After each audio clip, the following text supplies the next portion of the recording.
Hello, everybody, and welcome to this week's edition of Slade, the Buffyverse Revisited. I'm one of your hosts. I'm Jeremy. I'm your other host, James. And this week, we are going to be murdering our friends into Season 7, Episode 5, Selfless. That is what we will be doing. Yes. Yes, indeed. James, how the fuck are you? I haven't seen you in... I'm thinking it's been 10, maybe 11 years. That's true. We have not seen each other in approximately 27 years. Right. And listen, after 44 and a quarter years, you start to forget a motherfucker. Yeah, that's true. It is hard to remember someone after you haven't seen or spoken to them in 84 years. I know. When you're at the century and a half mark, it's like, man, did I ever know this motherfucker? Right. You know? When it has been 317 and a quarter years since you've talked to someone, you're just like, who even is this person? Yeah. And then you shoot them at having mistaken them for a home intruder. Right. And all they were doing was to come say hi after 300 and whatever I said. Right, and you mistook them for an armed insurrectionist, so you murdered them live on television. Right, you shot them 10 times. Yeah. Right. You emptied 11 clips directly into their face. Right. You reloaded 117 times. Yeah, and then you had your friend unload 117 of his clips. Right. Yeah. Welcome to America. America! Fuck yeah. America! Anyway. Yeah. No, I'm great. Doing very good. How about you? Well, I'm nude from the waist down. Oh, okay. Yeah. I've covered my entire lower half of my body in marshmallow cream. And I'm waiting for it to harden. And then, hey, now. Oh, you sick bastard.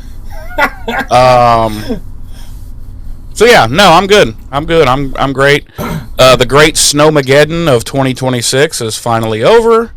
And I think we ended up with... Well, I haven't looked at the official totals, but looking at my... outdoor tables and whatnot, I'm going to guess about between 12 and 14 inches. And that's a lot. Yeah. That's about what you were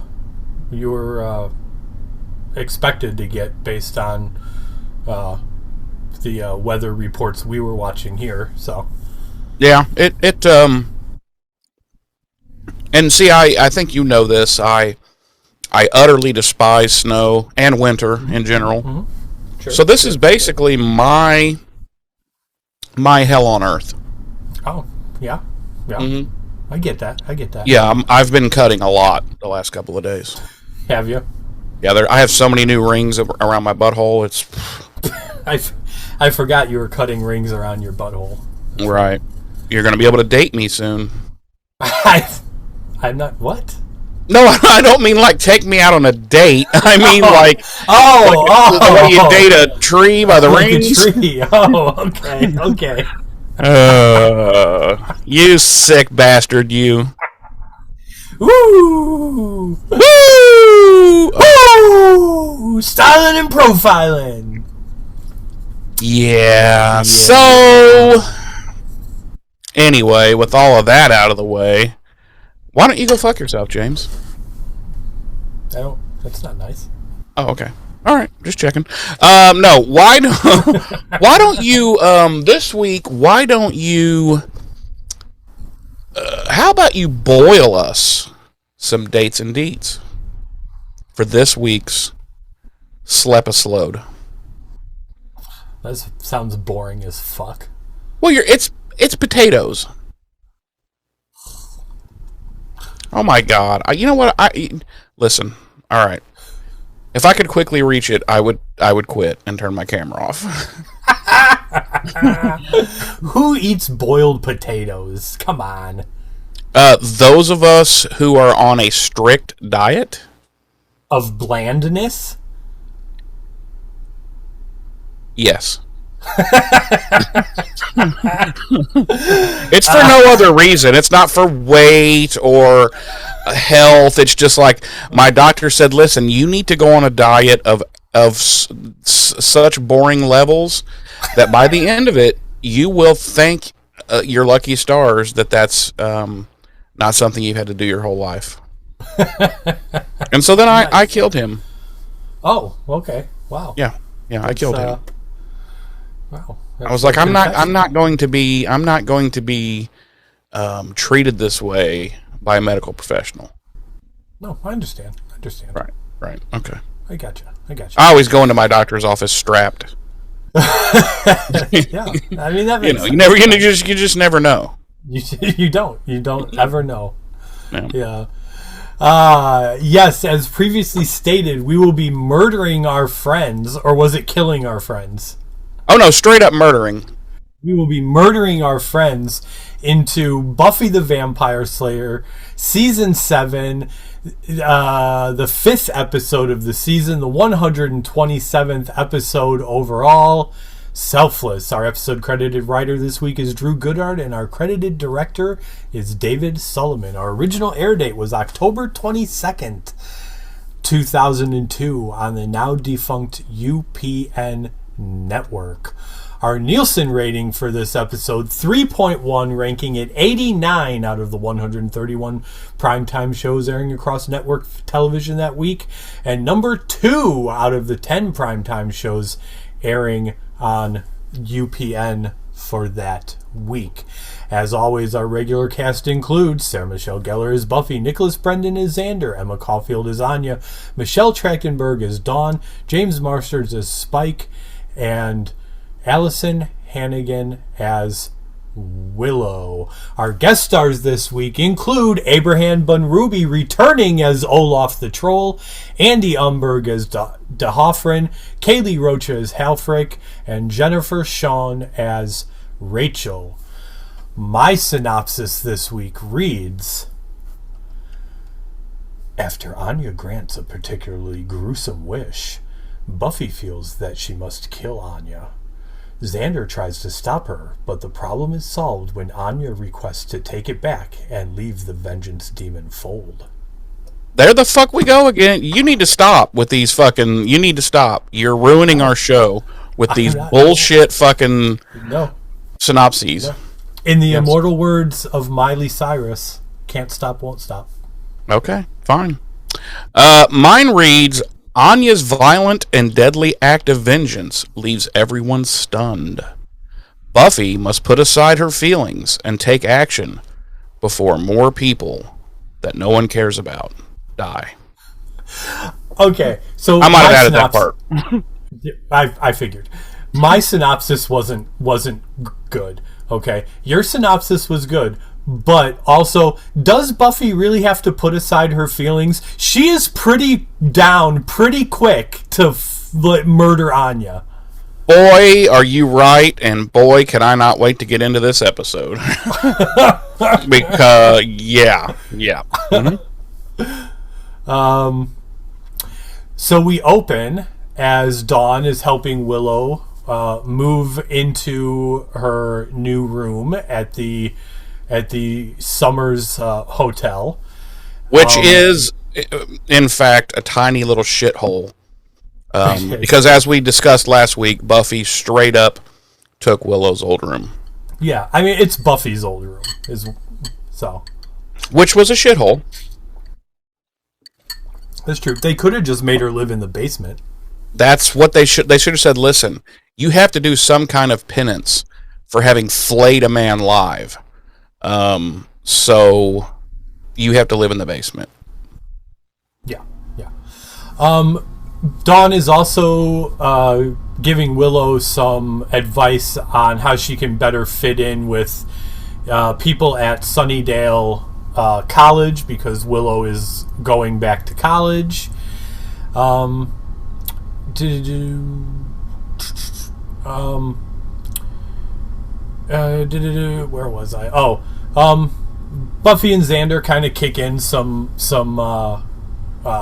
advice as well to that conversation, but they're also primarily talking about Anya, and Buffy's kind of curious about if Anya has evil intentions again, since she is now a vengeance demon wreaking vengeance upon poor souls. But Xander seems to feel that she isn't actually a threat.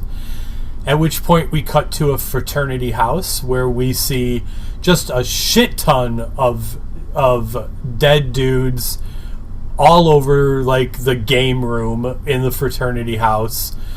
Hearts have been ripped out, and Anya sits in a corner on the floor, drenched in blood, saying, "What have I done?"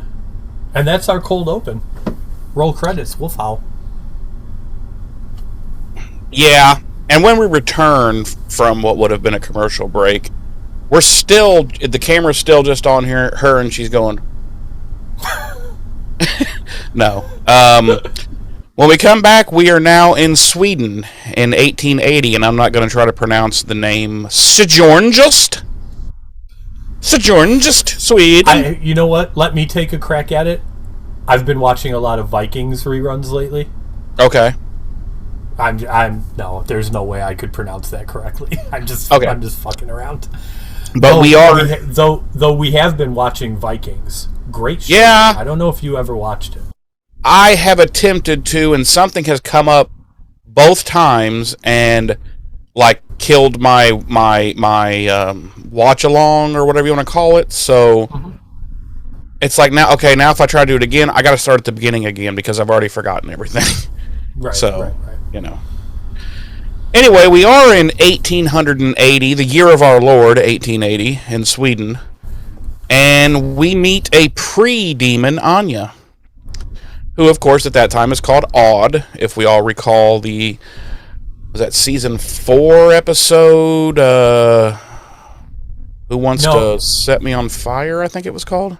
I think it might have been season 5 when we were first introduced to Olaf. Okay. So it's she's still in her odd days, and she is, in fact, married to Olaf, who is not yet a troll. He is just a giant man.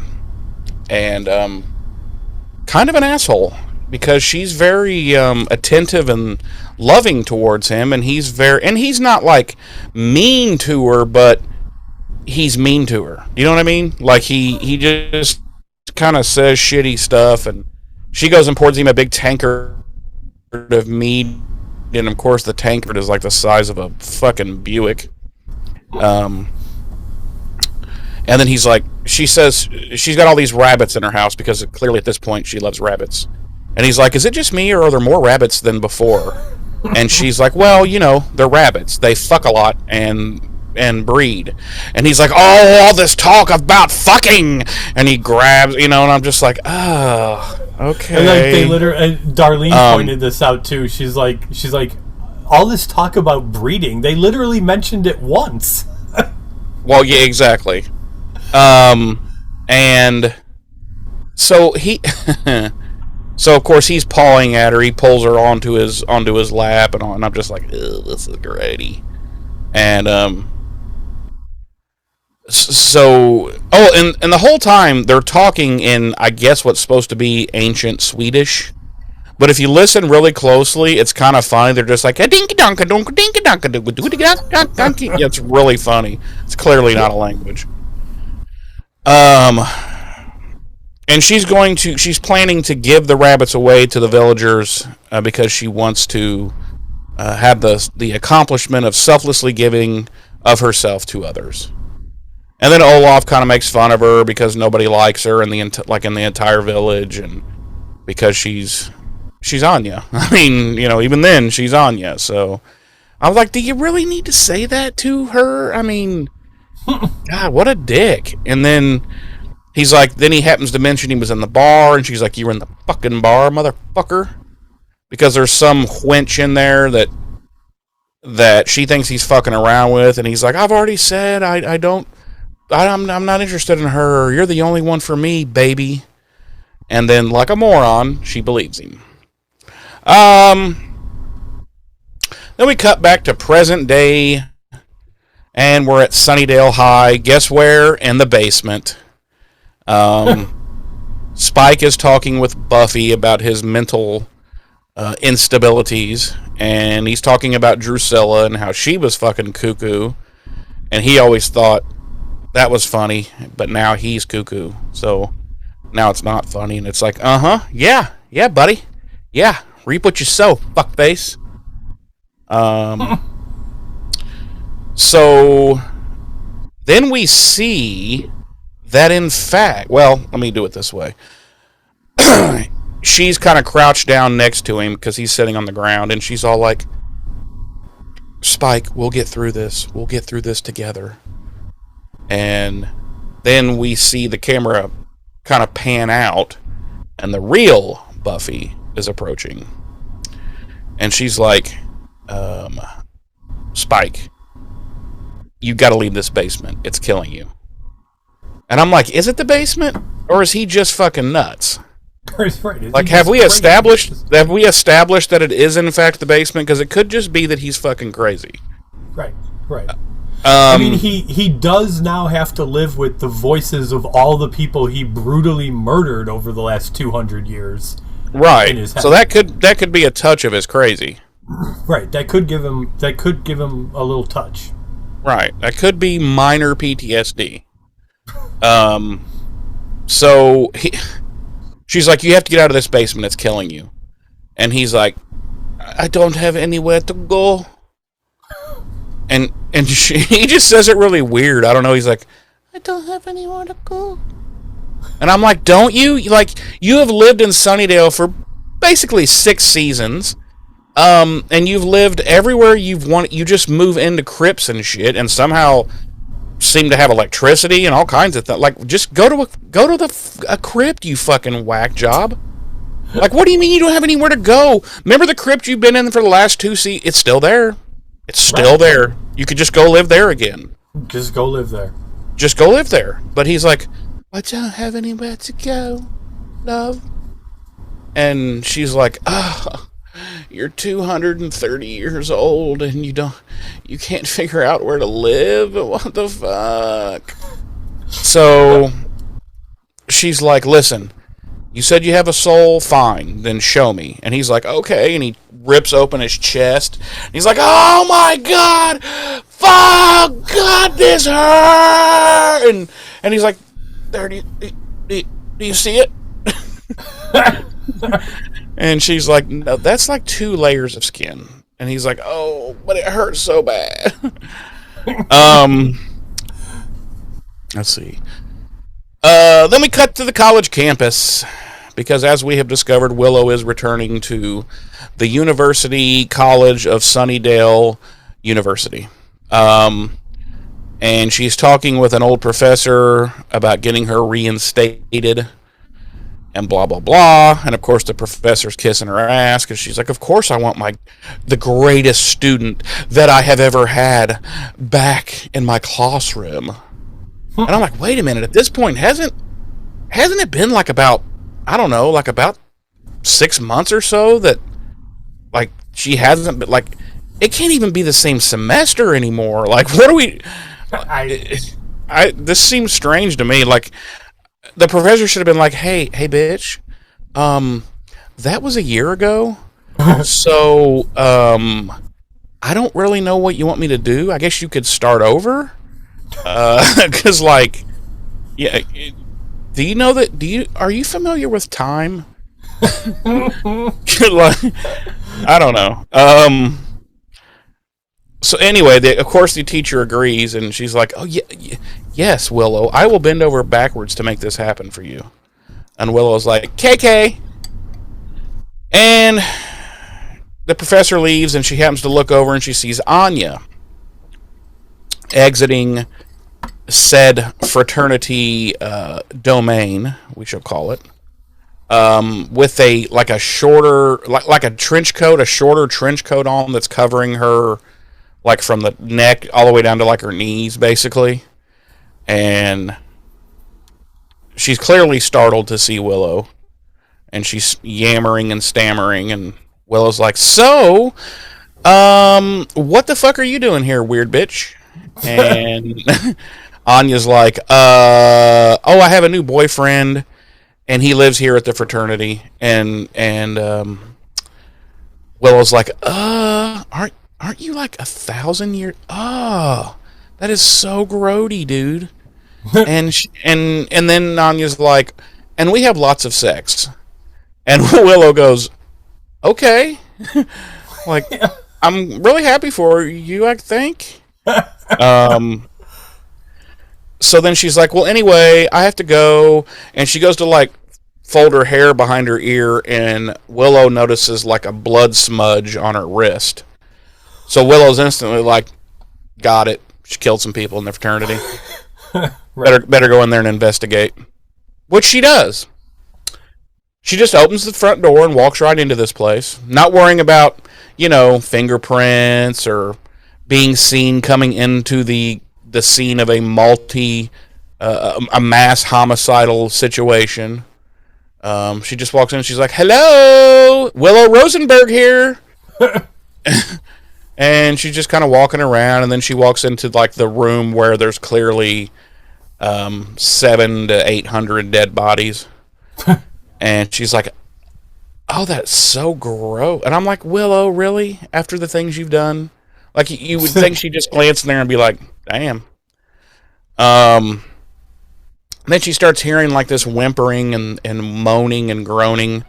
So she follows the sound over to a closet, and she opens the door, and there's this young lady in there who's, I wouldn't say covered in blood, but she's got, like, blood splatter and shit on her, and she's, tweaking out and talking not nonsense, but she's just like, talking to herself, and she's like, I take it back. And Willow's like, "What do you take back?" And she's like, "Well, what I did see," she says, she basically explains to her that, she was dating a boy there in the fraternity. He had invited her over for a party. Turns out there was no party. It was just all the guys in the fraternity, and for whatever reason, they made a big spectacle of him breaking up with her in front of all of them, and it was tons of lols, apparently, and destroyed her. And I guess at one point she blurted out, "I wish you all could feel what it's like to have your heart ripped out." And then, boom, appears a big spider demon, apparently, to do just that. And Willow's like, "Okay, so where is this spider demon now?" And she's like, "Oh, it's literally right behind you." And she turns around, and it leaps at Willow, but she goes, "Hakuna Matata," and puts a fucking force field up, and the spider can't get through it. And then the girl's still, like, screaming and crying, and Willow turns to her with those black Willow eyes, and she's like, "Shut the fuck up, you stupid bitch!" But she says it in a PG way. Yeah, she's like, will you quit your whimpering or something? You're whimpering, like yeah. And then she just kind of goes, "Ugh," and just yeets the spider out a window. And I'm like, what? Why would that be your go-to? Like, let me just fling this murderous spider demon out the window. Surely it's not going to just start murdering people by the droves outside. Like, wouldn't you think if she's created this force field that is wouldn't you think she could use that same force field to, like, push it up against a wall and fucking crush it? Or let's just go maybe turn that force field around and envelop it in that force field and then crush the fucking thing. I mean, but she's like, "Ugh," and she just throws it out the window, and I'm like, and then she doesn't even, like, go and look like, "Oh shit, that was probably a bad idea." She's just like, "There, took care of that." She's like, yeah, boom, Willow up in this bitch. then she turns back into like her normal self, and she turns to the girl, and she's like, "My bad. I didn't mean to be that mean. I'm so sorry." Yeah. Saws.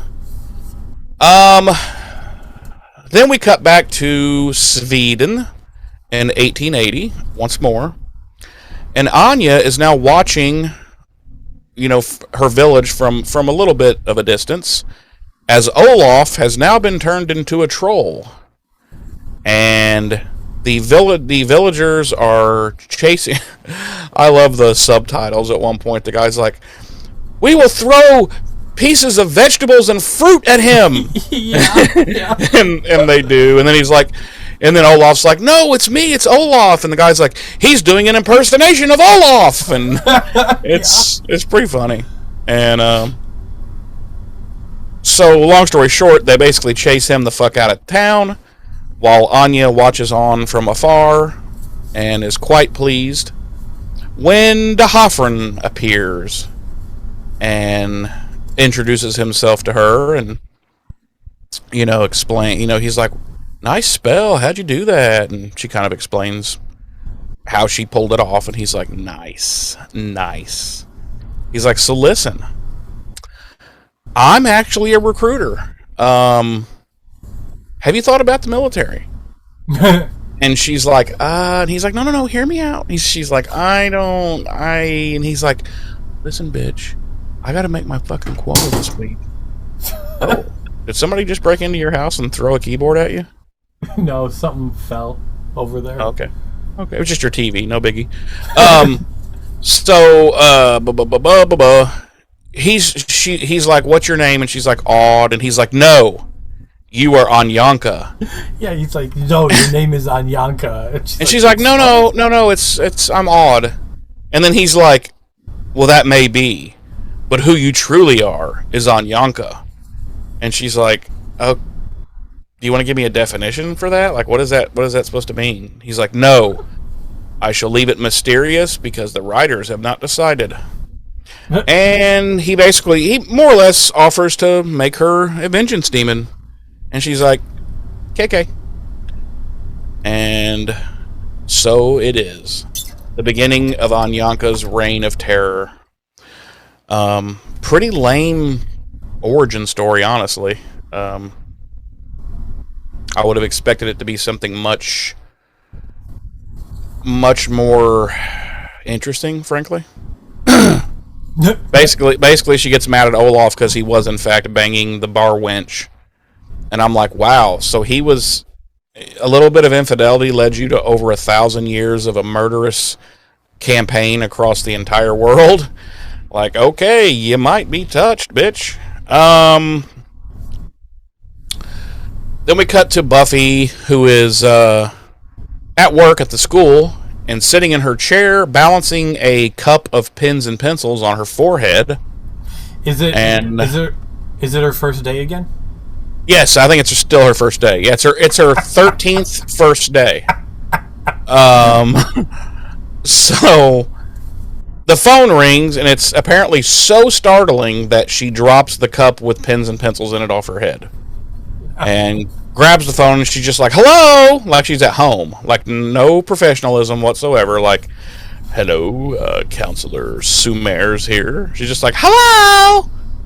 She's like, "Oh, Willow. Oh, okay." Blah, blah, blah. And Willow's telling her what went down at the fraternity house. And for some reason, Buffy needs to make notes. Because she, like, grabs a piece of paper, and she's like, hang on. Okay.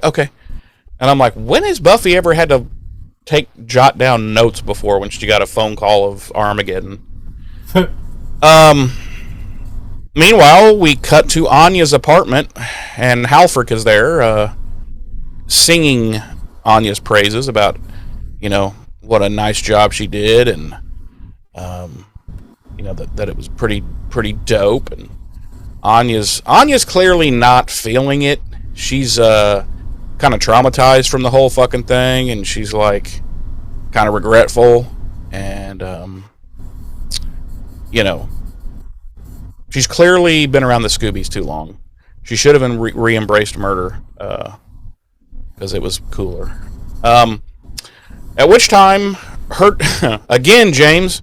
No one on television locks their doors ever, because the door to her apartment simply opens, and it's Willow, and she says, "Get out," and Anya's like, "No, this is my house," and she's like, "I'm not talking." No, she says, "Get out." And this is so funny, like, because like.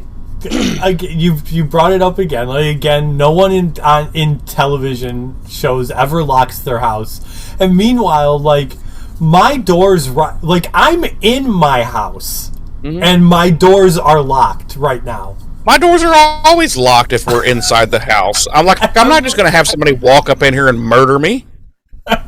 Like, you're going to at least have to get through the deadbolt, you know? Right. But on television, I don't even know why people have locks on their doors, because they are literally never used. So, you know. And Willow's all like, "Get out." And Halfrick's like, bitch, you must be tripping." And Anya's like, no, it's okay, just go. And Halfrick's like, fine. And she fucks off with her and teleportation shit. At which point, Willow reads Anya the riot act, and then she's like, I'm here to help you. And Anya's like, wow, from the person who just got back from murder camp for flaying people. Or how not to murder camp. Yeah, and you're gonna come and save me, and, you know, talk about the pot calling the kettle black. And then Willow's like, fair enough, and she just leaves. She just leaves. She's like, you know what, you're right, Anya, and she just fucks right off. You're right. I guess Buffy will just have to murder you. Then we cut to the woods. What's going on there, James? And not Principal Woods either. We don't even cut to him. We don't. Buffy and Xander are searching the woods for this demon, and they find a victim. And at that point, just out in the middle of the woods too. And I'm like, what was this guy doing? Like just like out in the middle of the. He's dressed like a college kid, but he's out like literally in the middle of the wilderness, just for reasons. Some people like to take strolls through the woods, Jeremy. Okay. Jesus. Okay. God. So, and then the demon surprises them, and it nearly kills them, and after it attacks them, it heads back up into the trees, and Xander is like trying to talk to Buffy, and Buffy's like looking up at the Jesus Christ. And Buffy's like looking at the canopy of branches above her and listening, and all of a sudden she just throws the battle axe straight up, and then it comes back down with the dead demon. Yeah, because Xander was all like, we need to go back to your house, we need to get more swords, and we need to do this, we need to do that, and she just impales it, and then he goes, or that. Yeah. So then we cut back to the Summers house, and Buffy and Xander are showing back up there, and Willow is already waiting for them, and she tells them about where the demon came from and what it did, and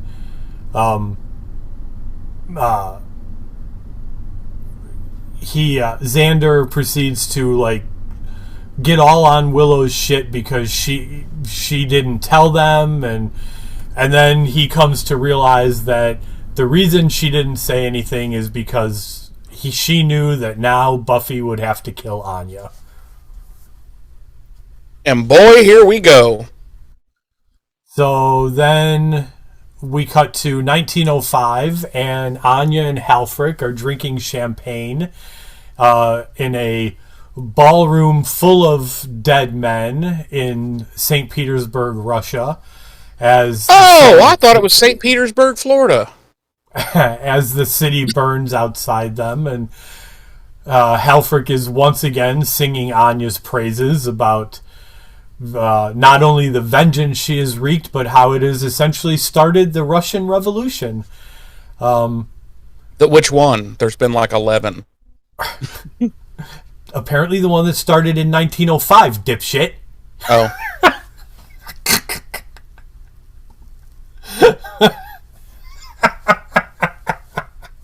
No, it's okay. It's okay. No, it isn't. I'm going to kill you.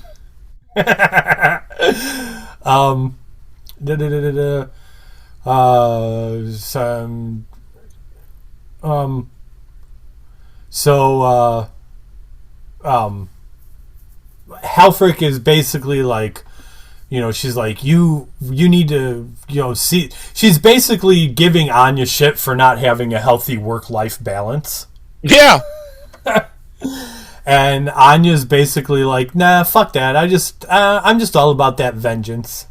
Yep, I'm just all about them moitas. Yeah. And then we cut back to the Summers home, and Xander, of course, is all like, no, Buffy, you can't kill Anya.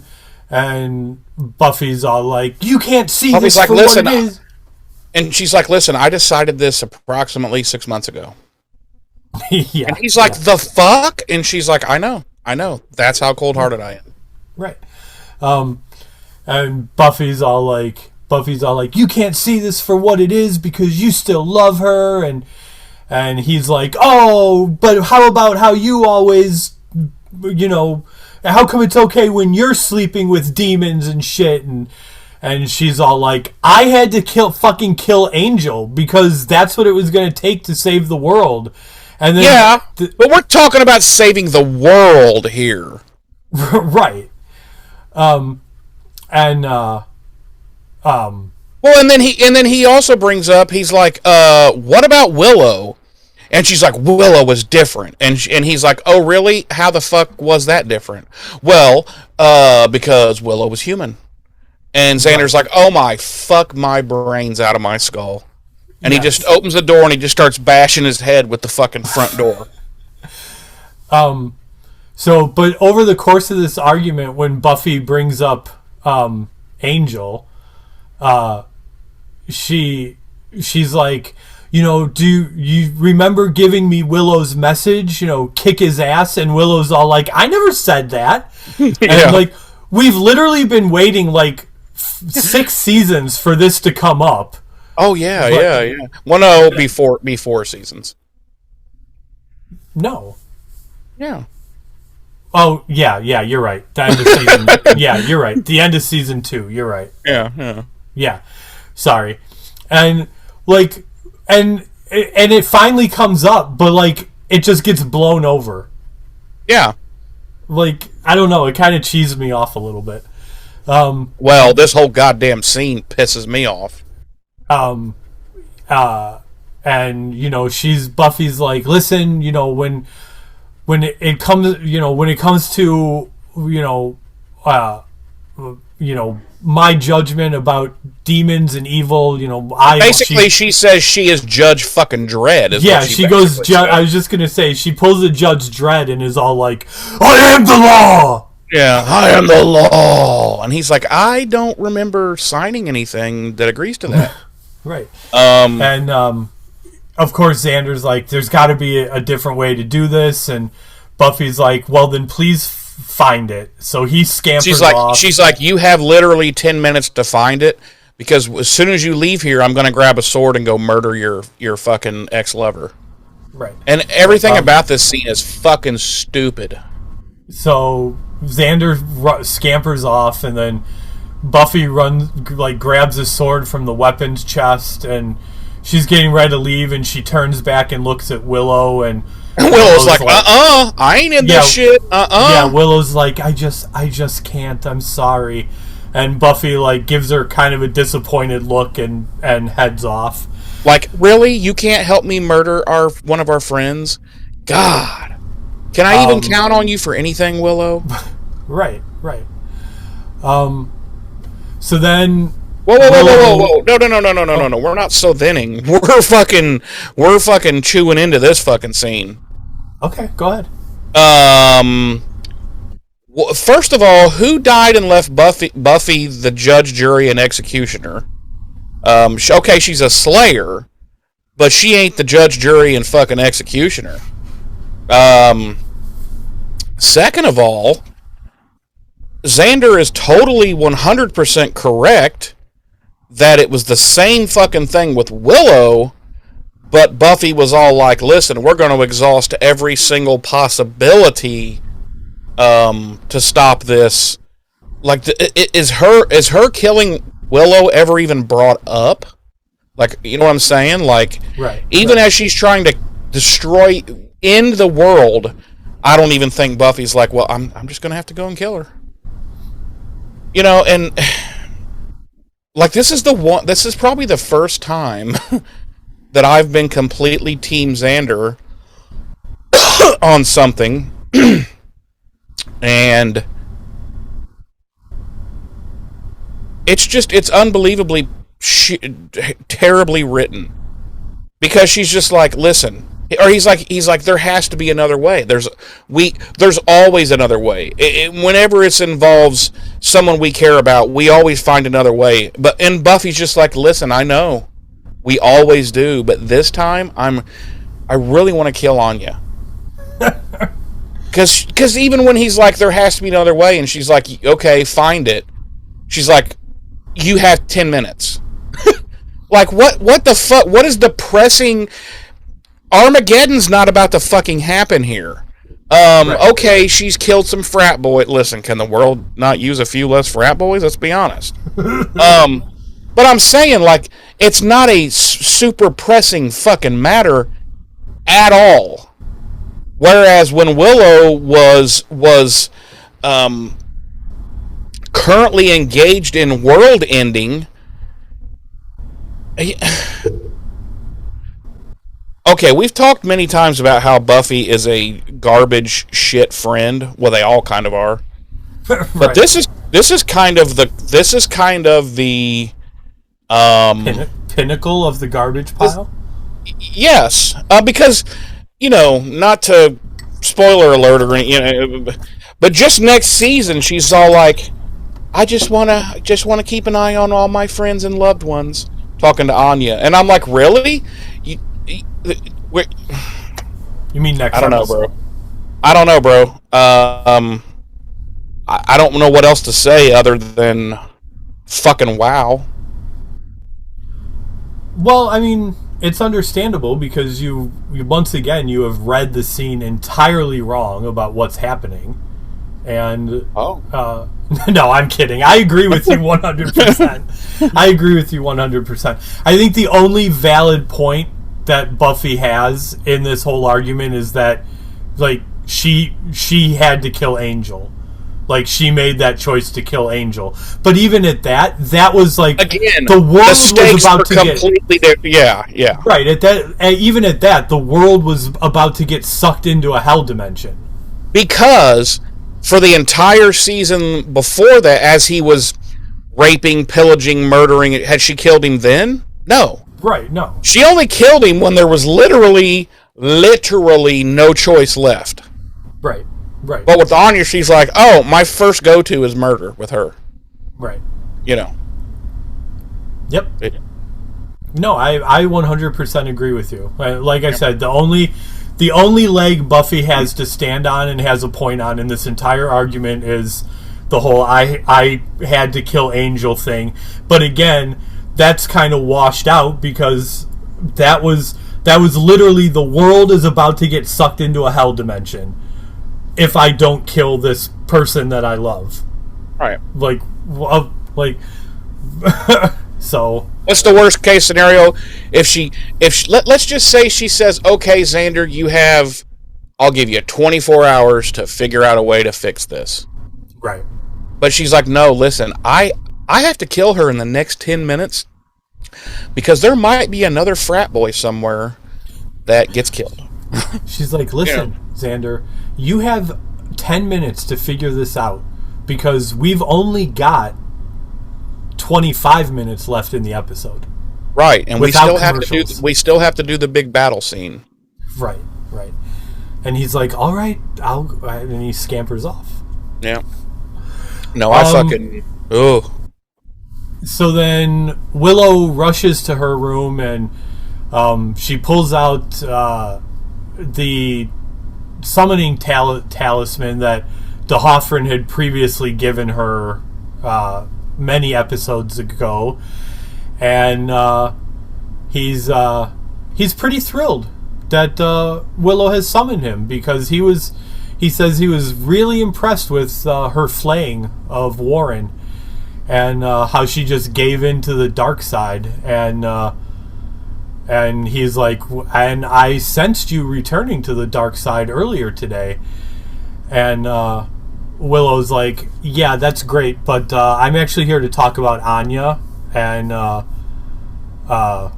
what she's been up to lately. And he's like, all right, fine, let's talk about Anyanka. So then we cut to the fraternity house, and Xander finds Anya there, which I don't... Here's some more... Okay, thank you. Go ahead. Which I don't understand why Anya is there. And? Or why Xander would think to look there, of all places, for her in the first place, or why it is nighttime now. Yeah. Why wouldn't his first thing be like, I'm going to run by her house? Right. Also, it is dark outside now. Willow found those bodies in the morning. In the literal morning. At least 8 hours have passed, and those bodies are still... You mean to tell me that nobody else in the intervening 8 hours showed up at that frat house looking for any of these guys, because they didn't show up to class, they didn't show up for the roofie party that afternoon. They didn't show up. The two of them didn't show up for Rape Club.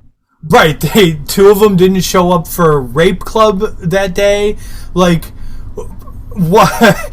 And alerted the police to the fact that there was a pile of dead bodies there? Like, what? A pile of, at this point, bloated, decomposing stank up in that house.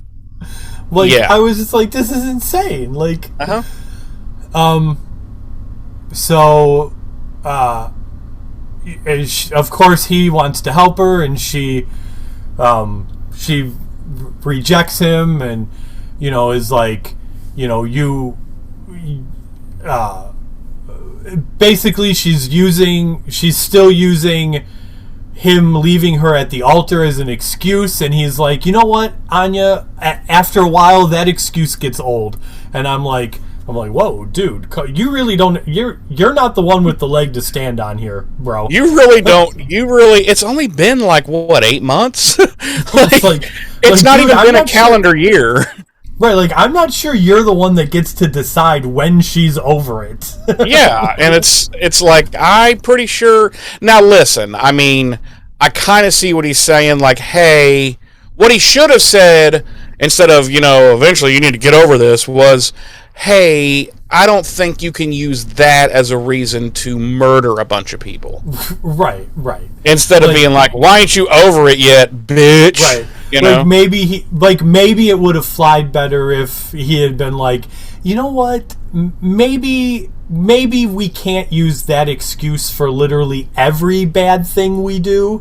Right. Like if you had maybe gotten caught shoplifting a few items, okay, but there's at least 13 dead frat boys in that room over there.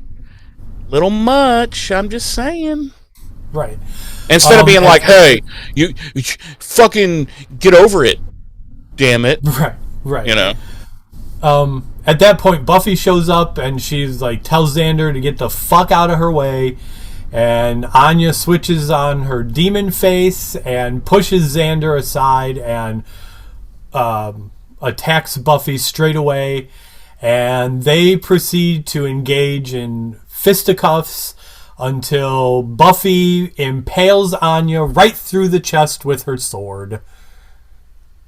At which point we cut to 1 year earlier, and we are back in Xander and Anya's sweet-ass apartment, and we are apparently back in the middle of Once More with Feeling, because Anya proceeds to sing a number about how she is going to be Xander's missus, and it's a sappy, dopey love song, and reminded me of how much I love the musical and how much this season has not been good these first 4 episodes so far.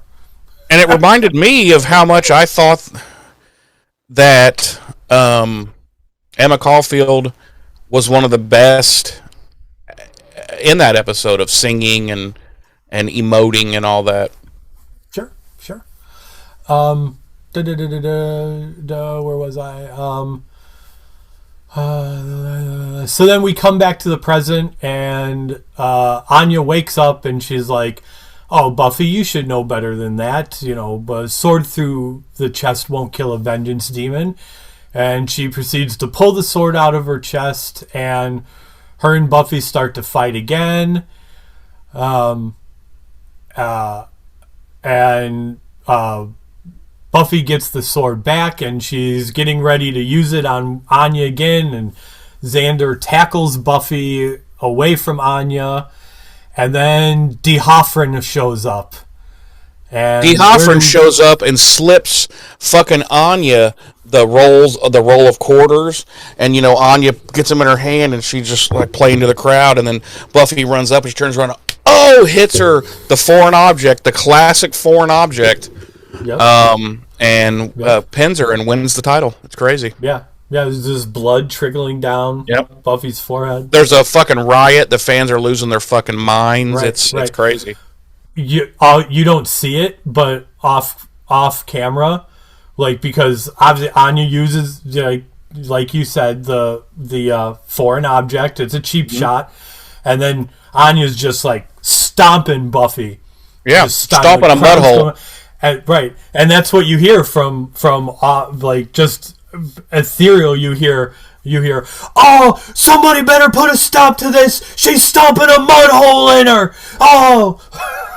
Yep. And she's like, "Somebody stop the damn match." Yeah. And somebody stop the damn match. Who wants to buy some barbecue sauce? Yeah, it's crazy. It's nuts. It's totally bonkers. Yeah. No, D'Hoffryn shows up, and what happens after D'Hoffryn shows up, Jeremy? Well, I think it's funny that whenever D'Hoffryn shows up, he comes into appears. It's always like it's like a queef. Yeah. He's like, so he's like, okay, everybody, slow your fucking roll, and so he compliments Xander being gallant and Willow and everything, and he's pretty happy with Anya's carnage. He goes and looks in that room and he's like, nice, fucking nice, and so it very much appears that Buffy is very scared of him, because he's all like, listen. You don't want this. Right. You don't want this smoke. And I'm like, and Buffy's just being a big coward. And at one point he's like, you better hold him back, Slayer, because you know what the fuck I'm doing.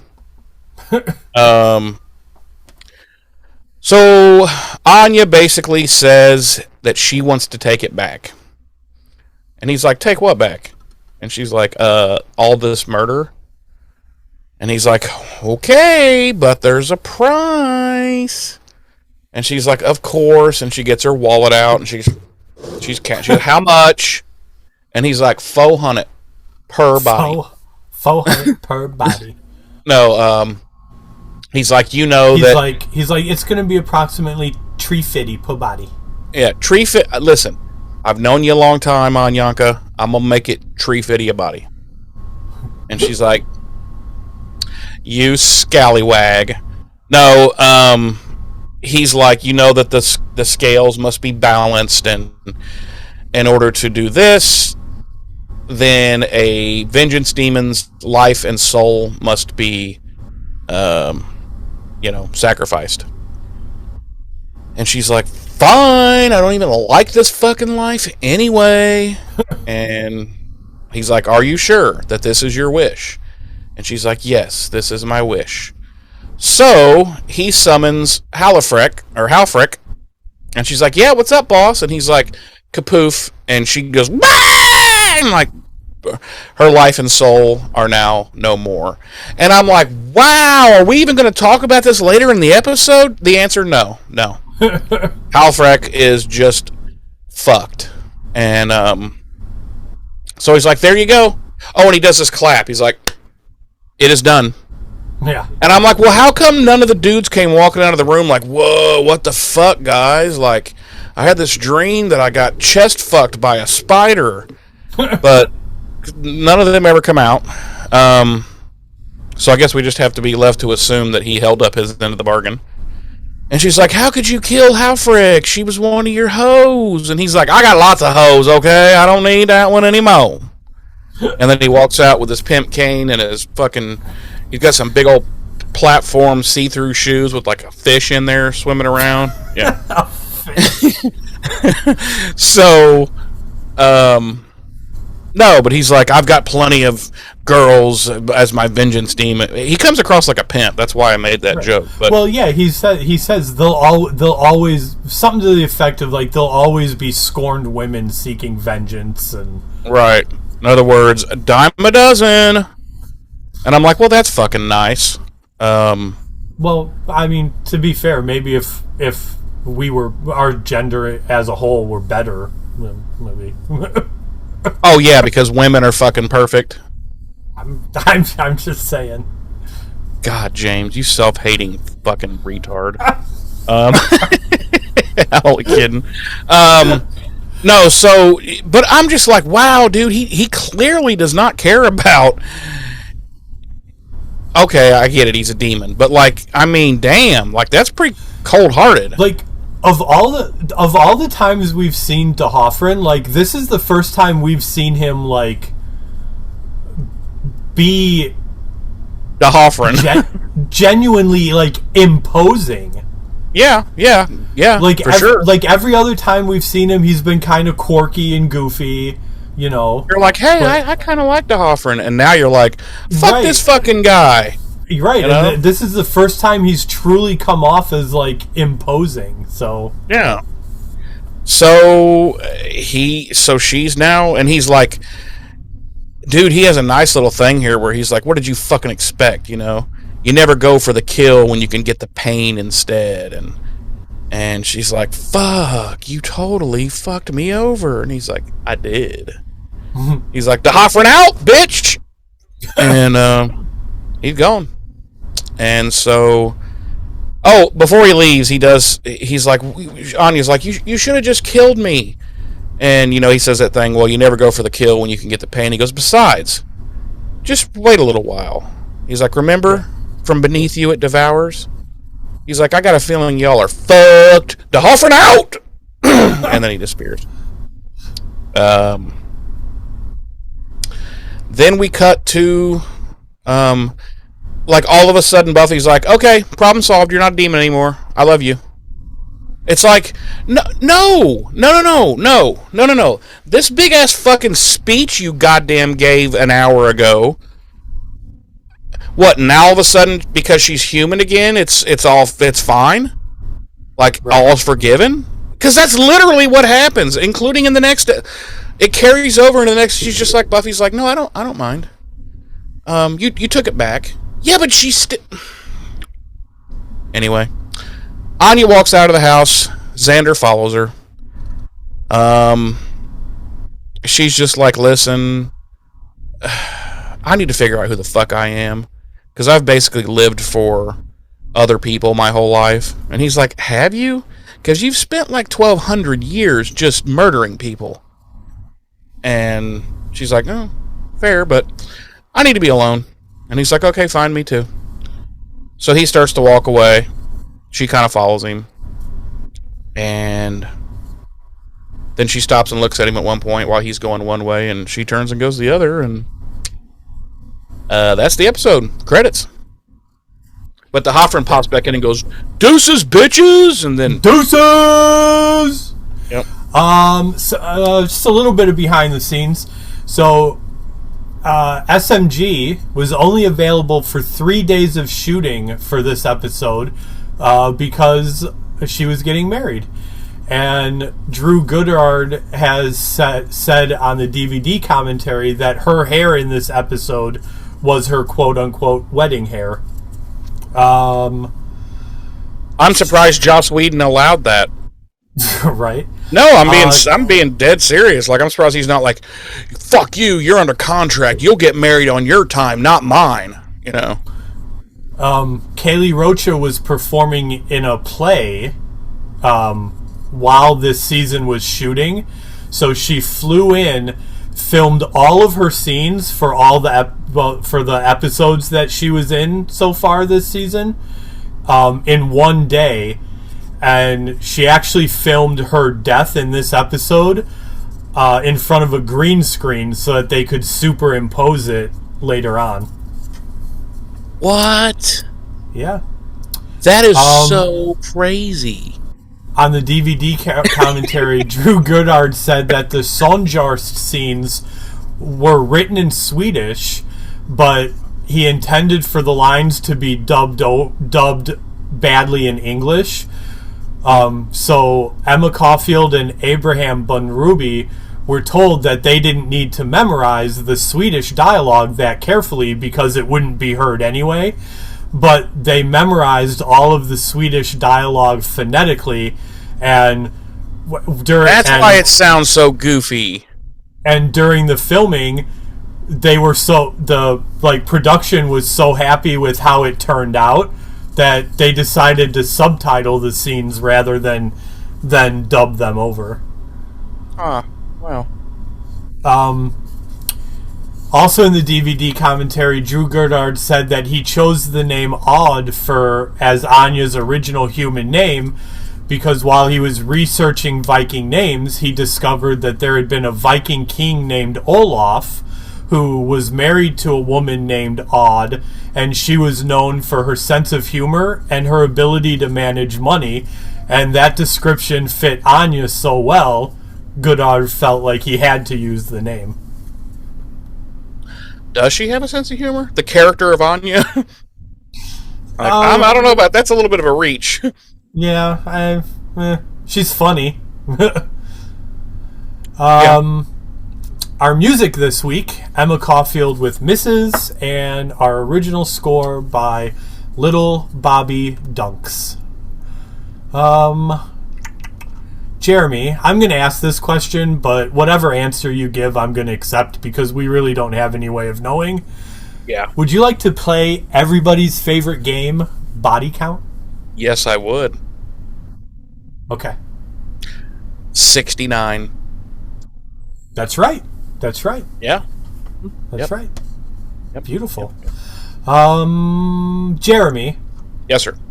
Would you please tell me and our lovely audience, on our sliding scale of 1 to 5, how many Grimslaw demons do you give this episode? Well, I'm going to tell you, my friend, this would have been a 4.5 for me. However, the scene of which we must not speak, took it to a 3. Had that scene been written differently, and had Buffy been portrayed as like, I literally don't want to do, like, this is the worst possible outcome I can think of.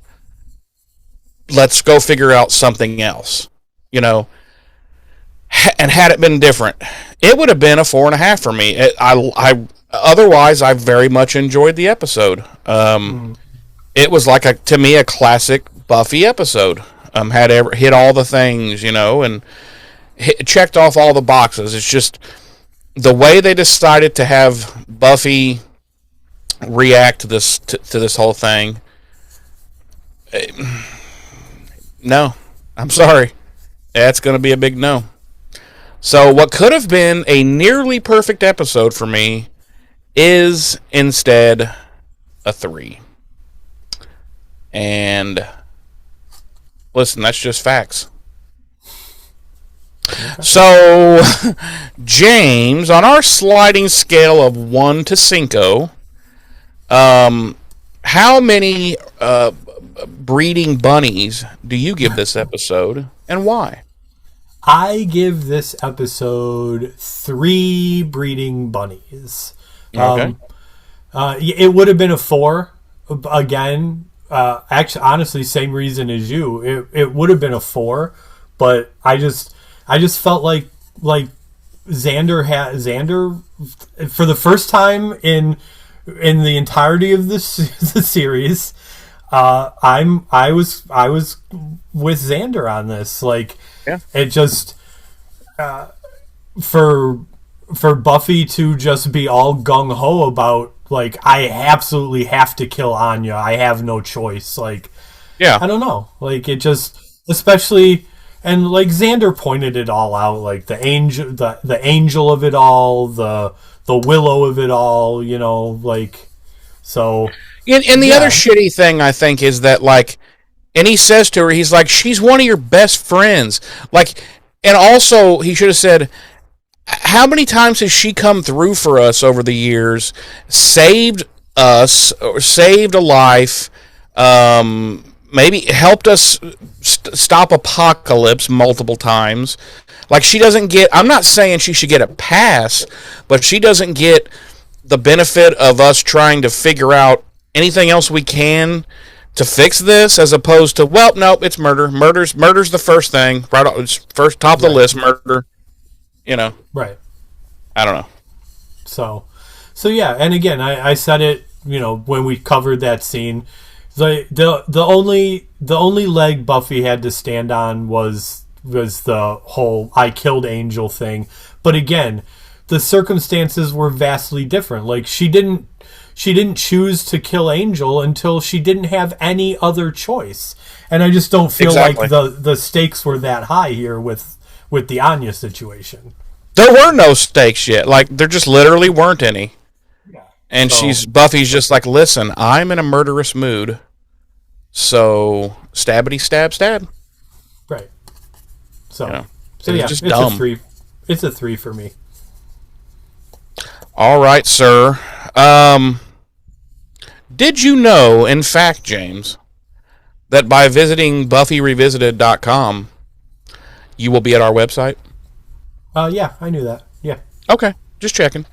And you also know that on there is, like, some links to all of our other stuff, you know, our YouTube, and, you know, to access the audio-only podcast. Also our email, BuffyRevisited@gmail.com. Yeah, yep.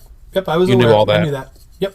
Okay, I'll just shut my fucking mouth. But yeah, BuffyRevisited.com, and it's not like we have a ton of stuff that people need to be aware of, since we've dumped some things, but at least it gives you gives you a link to our YouTube and our email address, which we have been saying every day for 4 fucking years.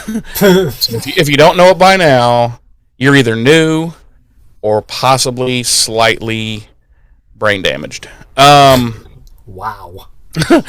But anyway, James, anything you want to say to wrap her up this week? No, sir.